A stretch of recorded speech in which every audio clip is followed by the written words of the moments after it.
you have to pay your dues. You can't just be someone who holds a fish and looks great holding that fish. You have to have the backstory to that picture. You have had to have caught that fish. You have had to have gone out and done the work and be engaged in the community. That's the way you're going to develop your network. That's the way you're going to develop respect. And that's how you're going to be viewed by young anglers, male and female alike.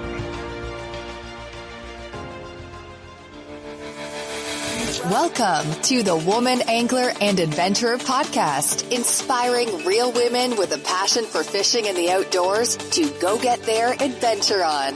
Now, here's your host, coming to you from the Lance Chuck Camper Mobile Podcast Studio, Master Captain Angie Scott.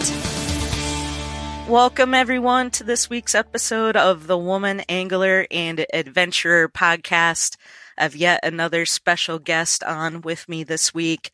Leiza Fitzgerald, welcome to the show. Why, thank you. I am so excited to be here.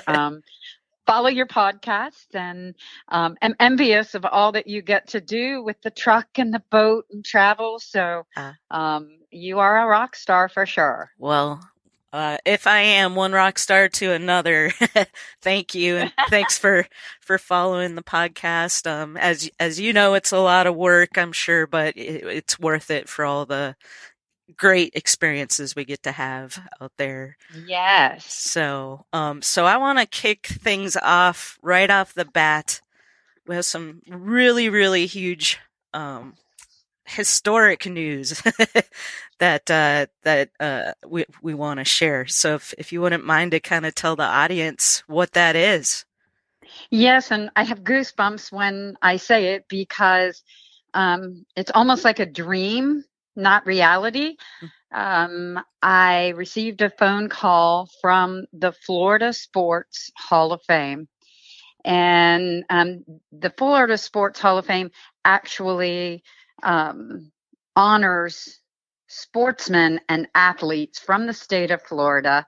And it's people like Jack Youngblood and professional football players, baseball players, hockey, tennis, bowling, swimmers, and all of that. And they've never had a fishing athlete until this year when they notified me that I would be indoctrinated into the Florida Sports Hall of Fame as the first angler athlete to ever be indoctrinated. And that will happen on November the 2nd. Wow. So I'm so excited. We just made the announcement. We're making it public to everyone. So I'm just so thankful for all of the support that I've received from so many different avenues. Most importantly, my mom and dad aren't here to see this, but my family, my brother, everybody who supported me through my passion for fishing, conservation, and competition. So, becoming a captain, and I no longer guide, but I still have my title as a captain, and my passion now is educating women and youth to the sport of fishing. And then I also educate them to the sport of hunting. Gotcha. Well, that is so amazing. So the first angler to be inducted into the Florida Sports Hall of Fame and a woman. So I guess ladies first would be the title, huh? There you go. Yeah. Very, very cool. Huge congratulations. Where do they hold the event in November? So the award ceremony and the indoctrination will be held in Tampa at the Buccaneer Stadium. And it's a pretty significant event.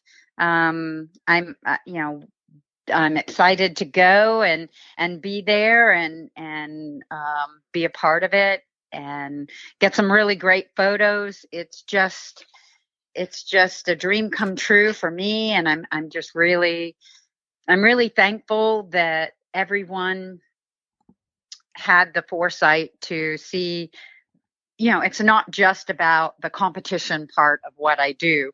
I think a lot of it had to do with the conservation initiatives that I've been involved in, and the work that I've been doing to, improve our habitat through CCA, and then my personal endeavors to convert Florida fishing tournaments from kill tournaments to either live weigh-ins or catch photo release.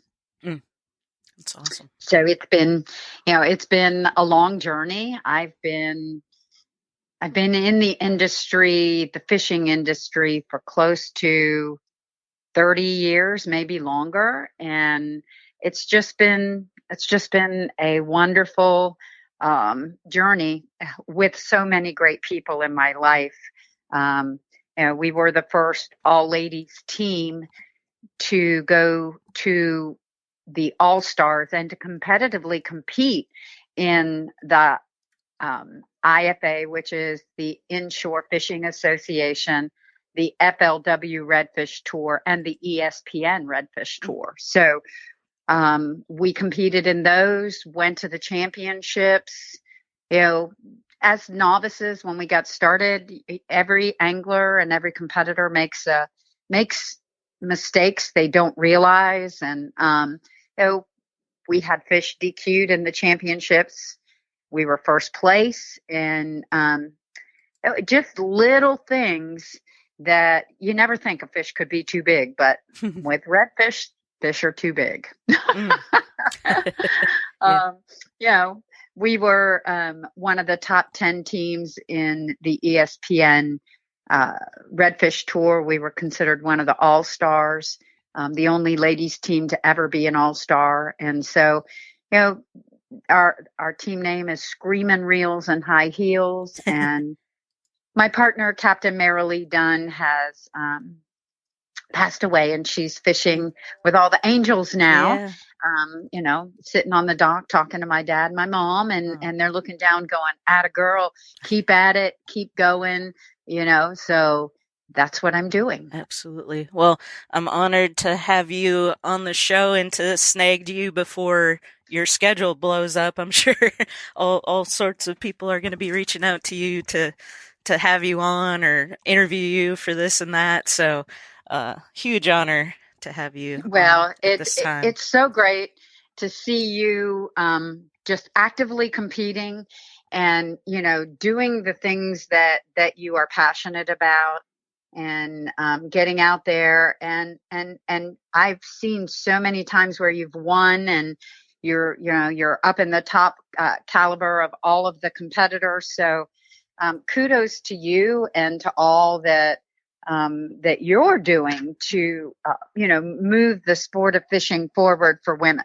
Yeah, thank you. It's all about just me just throwing myself out there to hopefully inspire others, just like a lot of the other amazing ladies that I've been able to feature on the show, sharing their stories and just giving that platform for people to put their stories out there and show that women can do this. And I think it's really cool that the Florida Sports Hall of Fame is recognizing anglers as athletes now, and it maybe will inspire other Hall of Fame associations to do the same going forward. And I don't think that people see tournament anglers as athletes, but we definitely are. Mm-hmm. And it requires a lot of dedication. It requires a lot of hard work, and it's a one man, one woman, or a team sport if you're able to fish with two on a boat. Mm-hmm. And I will tell you, accessibility for women these days has just been amazing. Mm-hmm. I can't say that inclusion has been as wide open as I would like to see it, but I do see that more and more people are, and organizations are allowing women to participate, or giving us the opportunity. I shouldn't say allowing, mm-hmm. but giving us the opportunity to participate, not just in our own division or our own tour, but in the regular competition. Mm-hmm. For so long when I would compete in a tournament, it would be in a women's division, and you would, your prize would be jewelry, and the overall division, it was $100,000. Mm-hmm. And you, as a female, you could only compete in the women's division. I'm going, wait, where is where's the validity in this? If I catch the biggest fish, or I am, I'm doing the best job, it shouldn't just be in that division. It should be allowed to be in the entire competition. And we're seeing that now. Yeah, that's great. Well, yeah, being in the industry for 30 plus years, I'm sure you've seen a lot of change over that time. And it's because of women like you, paving the way, and, we're just gonna continue to do that. And with this, with this new honor, I mean, that's gonna be a huge, needle mover, I guess, if you. Yes. Well, and there are some great organizations. I belong to the International Women's Fishing Association, and that is, throughout the country. It's a great organization. There are a lot of very strong women who love the sport. We get together. There's camaraderie.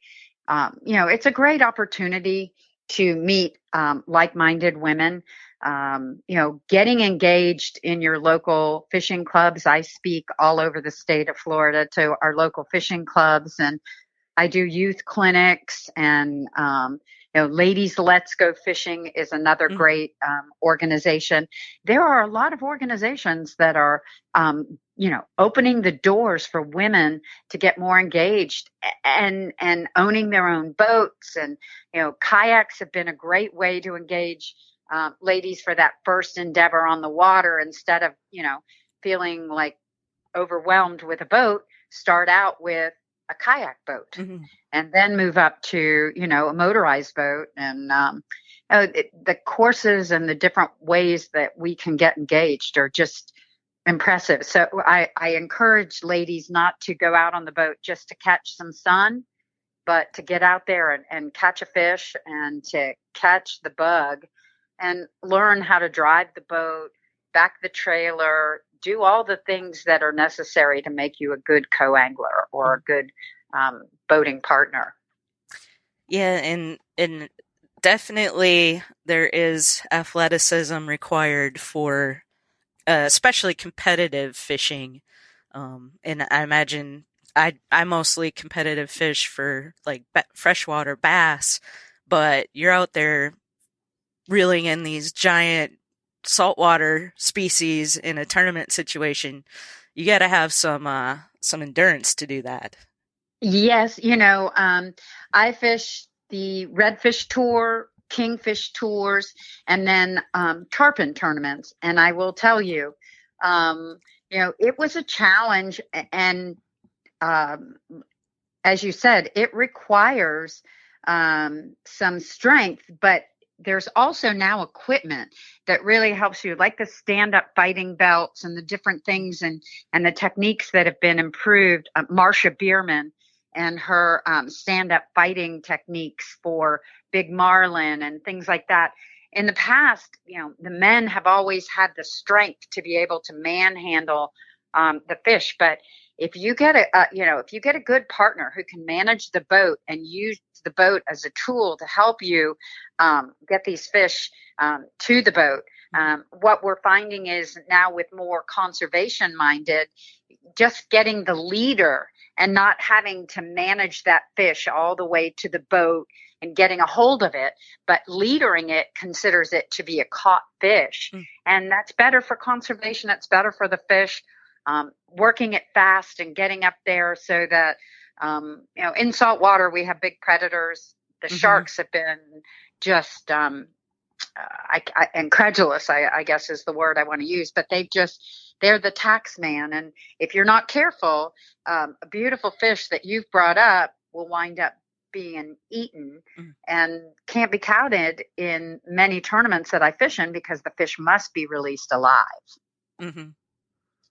So there's so many things that that we as women can benefit from, the mechanics of our fishing rods, our tools that we use, the boat, so many ways that we can improve just the way that we land our fish. Talk a little more about some of the things, the work you've done to try to, you said going from like kill tournaments to the live releases. What does that process look like? Well, I've been very blessed to work for the Coastal Conservation Association of Florida, and my position with them is director of Florida's largest fishing tournament called STAR. We tag and release redfish all over the coast of Florida. When we're tagging, we have big tanks, oxygenated tanks that we use to transport these fish. When you're converting a tournament from a kill tournament to a live weigh-in, it requires the angler to have and keep his fish alive in the boat, namely redfish. So what we do is we make sure that the anglers have the proper oxygenated wells on their boat. They either have a recirc or freshwater recirc, large enough tank to keep 2 large fish alive. We then provide an incentive for these anglers to bring their fish in alive. And we start that way, baby steps. Mm-hmm. The incentive is a 6-pack of beer. I get a local distributor to provide a 6-pack of beer. I give them a 6-pack of beer for every live redfish they bring in and a raffle ticket. And at the end of the competition, when I've gotten all those live fish brought in, TH Marine gives me G juice to keep those fish healthy. We then put them in our oxygenated tanks. I do a drawing of all the tickets that I've given away, and I give away a Bull Bay rod valued at almost $250. So we provide an incentive for these anglers to bring their fish in alive, and it has worked. On the East Coast, I've converted now 7 different tournaments over the last 3 years, and we've saved close to 2,000 redfish that would have been brought in and killed, and we put those right back into the habitat where these fish have been caught. And that's just on the East Coast. We're working on the West Coast now, and I've only been able to get tournaments on the West Coast to convert, but I have 3 tournaments on the West Coast, and we're up to almost 900 redfish that we've saved on the West Coast. That's great. Very cool. But I've been also working with them to do catch, photo, release, and I work with iAngler. iAngler has an app, and we just take photographs of the fish, and the way that you win are by total inches. So it makes a lot of fun for the anglers to participate because they're doing total inches of fish. And now a fish over 27 inches can be counted in a tournament because size doesn't matter. Right. Love that. So it's been a lot of fun. I've had a lot of tournaments reaching out to us, and if anyone's listening and they want to reach out to us, you can reach out to CCA Florida, send us an info email, and we'll get back to you and help you to set up your tournament as either a live weigh-in for redfish or trout, or a catch, photo, release tournament. That's great. Yeah, I've seen similar trends in the bass fishing world as well, with the catch, photo, release tournaments, and things like that. So it's great to see. I hope we just continue to move forward to help conservation, and the more popular that tournaments get, I think the more important this is becoming, for sure. And I agree with you. I think it's with the way that our fisheries are going, and the number of people who are getting out on the water and fishing, it's going to be hard for Mother Nature to continue to have a sustainable resource if we're not careful. I'm all for someone catching a fish and eating it, but not catching and killing fish for tournament prizes. Yeah, that makes sense. Well, thank you for all the work that you've been doing in that arena as well. And I do want to kind of give listeners just a little of your background, like how you got into to fishing in the first place? Because well, I've always fished. I grew up in Key West. My dad was a commander at the naval base there. And my first job was selling bait, catching bait and selling bait with my brother. And I loved fishing. I went fishing with my dad because that's how I got to spend time with my father. And I was daddy's girl. My education was at the University of South Florida, and it was marketing and public relations. And I had a career in the financial arena. But there was so much turmoil there. And I was actually fishing with my father at Rodman Dam in Florida. And we were sitting out there having a couple of ice cold beverages. And, I was disgruntled with my career, and I was traveling all the time, going to California and Kansas and Chicago. And I was not a big city girl. And it wasn't enjoyable for me, and couldn't have a life. And I just sat there with my dad, and I said, Dad, I'm really disgruntled with my career. And he says, well, you're a smart woman. Figure out what you want to do. What do you want to do? And I was sitting there and I said, I want to do this, Daddy. I want to fish and drink beer and make a career out of it. And he said, well, you got a head on your shoulders, figure out how to do it.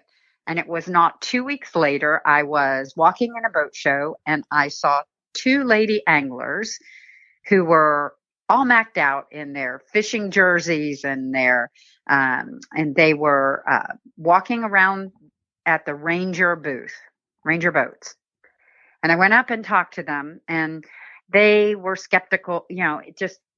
Sometimes you just know, well, they're not really wanting to give me the information I'm asking for. So I just decided at that point, that's what I want to do. And I just went after it. I started going after sponsors. I had never fished a tournament before, but I knew marketing and public relations. So I went out and I found a fishing partner, Captain Marilee Dunn, and we just, I had fished all my life with my dad and knew how to fish and loved red fishing and fished with captains all my life. And I just reached out to Marilee and I said, she said, I've never fished redfish. I said, that's okay. We'll learn together. And we did. And the first year we zeroed out in the tournaments. But the next year we were a force to be reckoned with, and we never slowed down. That's awesome. So, it was a lot of fun, but the fishing side of it, and conservation, I've always been involved in conservation. I've been a member of the Coastal Conservation Association for over 25 years. Wow. So, it's always been in my blood. I think, saltwater has always been in my blood.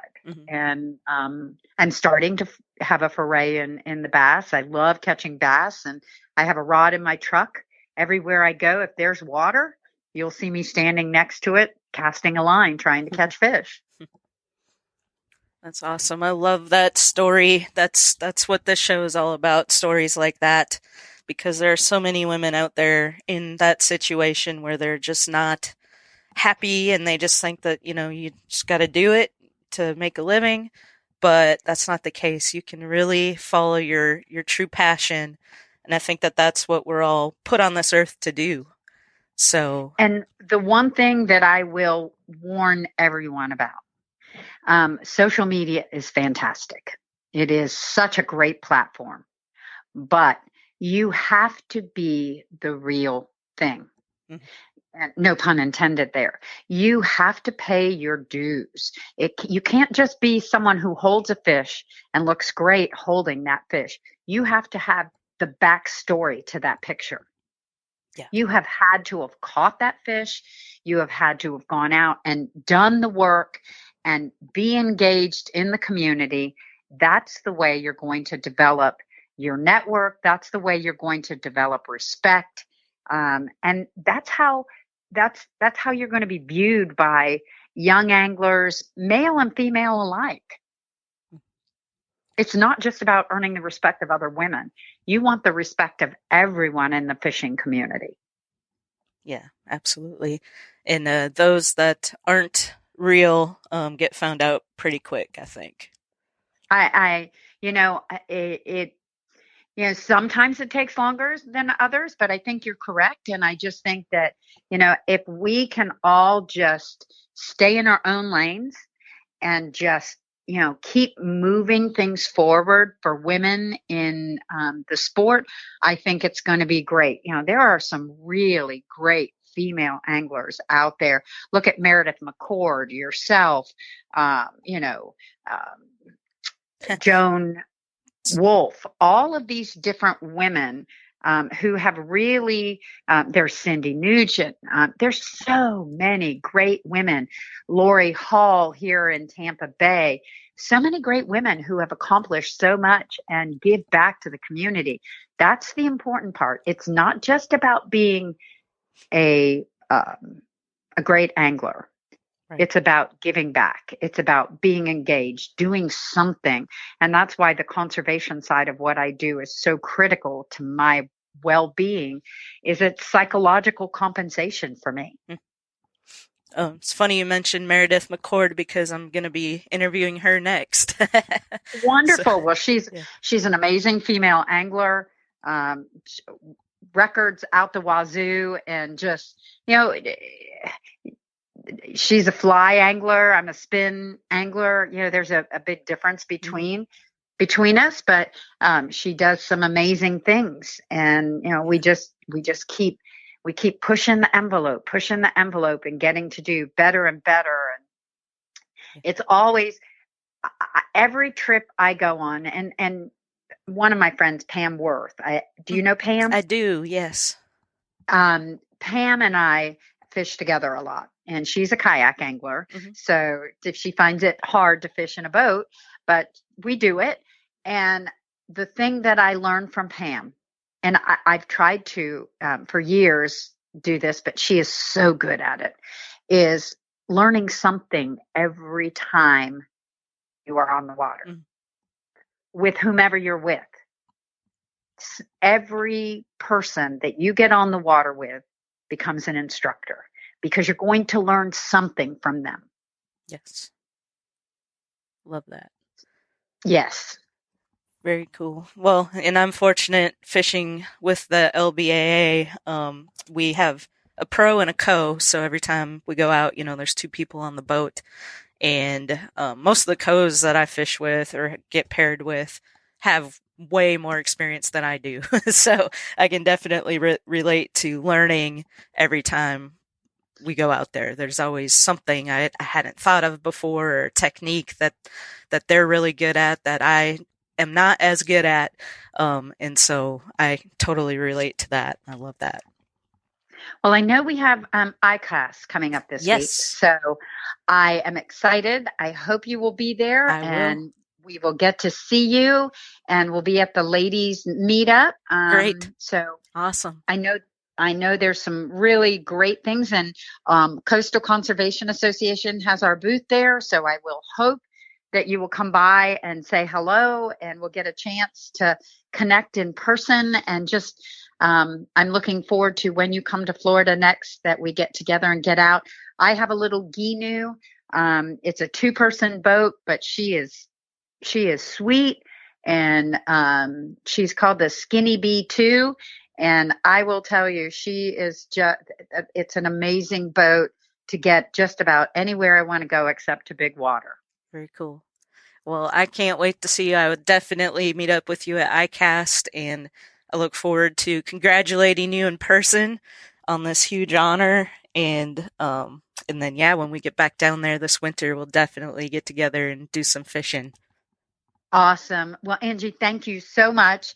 And I can't tell you what an honor it is for you to have me on the show, and to be the first to make the announcement. That's huge. I'm so excited to be a part of this for you, and just super awesome.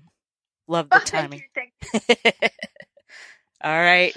Thank you And so if much. anybody wants to look me up, Angie, they yes. can look me up. They can go to the ccafloridastar.com website, and they will be able to find all kinds of information there regarding my my current career, and then send me an email there and connect with me via the website. Awesome. I'll put a link to that in the show notes for this episode so people can just click on that and connect with you. So perfect. And thank you. Thank you again, and safe travels, and look forward to seeing you soon.